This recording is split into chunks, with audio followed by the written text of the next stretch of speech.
এবার জানালি তেলের সংকট নিয়ে জানাতে বরিশাল থেকে যুক্ত হচ্ছেন সহকর্মী আলামিন। বরিশালে জ্বালানি তেলের পর্যাপ্ত মজুদ রয়েছে কিনা, চালকরা পাচ্ছেন কিনা, কি বলছেন চালকরা, সেখানকার পরিস্থিতি জানাবেন।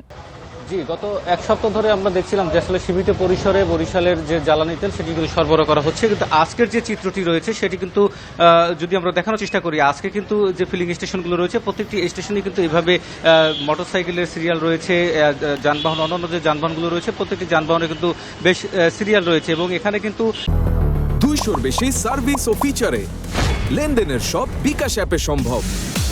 মোটরসাইকেলে 200 থেকে 300 টাকা করে জ্বালানি তেল সরবরাহ করা হচ্ছে। এর পাশাপাশি যে প্রাইভেট কারগুলো রয়েছে সেখানে 10 লিটার করে জ্বালানি তেল সরবরাহ করা হচ্ছে বলে জানিয়েছেন এখানকার যারা কর্মকর্তা রয়েছে তারা। এবং যে বিষয়টা হচ্ছে, এর পাশেই কিন্তু আরেকটি পেট্রোল পাম্প রয়েছে, সেটি কিন্তু আসলে পুরোপুরি বন্ধ আমরা দেখতে পেয়েছি। যে সেখানে আমরা কথা বলেছিলাম, তারা বলেছেন যে তারা আসলে ডিপো থেকে তেল পাননি, যার ফলে কিন্তু তাদের পেট্রোল পাম্পটি বন্ধ রাখতে হয়েছে, যার ফলে কিন্তু এই আশেপাশে যে পেট্রোল পাম্পগুলো রয়েছে তাতে কিন্তু আসলে ভিড় বেড়েছে।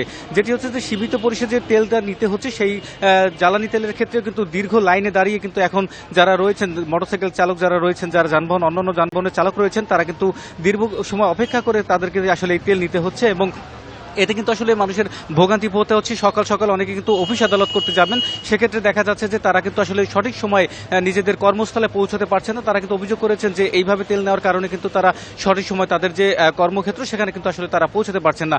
আমরা এখানকার যারা কর্মকর্তা রয়েছে তাদের সাথে কথা বলেছিলাম, তারা যেটি জানিয়েছেন যে তারা গতকাল 4000 লিটার পেট্রোল পেয়েছেন এবং 3000 লিটার অকটেন পেয়েছেন। এই 3000 এবং 4000 লিটার পেট্রোল এবং অকটেন দিয়ে কিন্তু আজকের যে যানবাহনগুলো রয়েছে সেগুলো কিন্তু আসলে দেয়া হচ্ছে। তারা বলছেন যে চাহিদার তুলনায়, অর্থাৎ বরিশাল মহানগরীতে যে যানবাহনগুলো রয়েছে এই যে পেট্রোল এবং অকটেন তাদের রয়েছে সেটি দিয়ে কিন্তু আসলে তাদেরকে যে চাহিদা সেটি কিন্তু আসলে পূরণ করা সম্ভব, কিন্তু বরিশাল মহানগরীর বাইরে যেগুলো রয়েছে সেগুলোর ক্ষেত্রে কিন্তু আসলে পেট্রোল পাম্প বা বাইরে যে পেট্রোলগুলো বিক্রি করা হতো সেগুলো বন্ধ থাকার কারণে কিন্তু বাইরের যে যানবাহনগুলো রয়েছে সেগুলো কিন্তু আসলে মহানগরীতে ভিড় করার কারণেই কিন্তু এই যে সীমিত পরিসরে সেটি কিন্তু আসলে দেয়া হচ্ছে। তো এই সব মিলিয়ে কিন্তু আসলে মানুষের ভোগান্তি বাড়ছে এবং সীমিত পরিসরে তেল পেয়েও কিন্তু তাদের আসলে যারা যানবাহন চালক রয়েছে তারা কিন্তু আসলে বলছেন যে। বরিশাল থেকে জ্বালানি তেলের সংকট নিয়ে জানাচ্ছিলেন সহকর্মী আলামিন।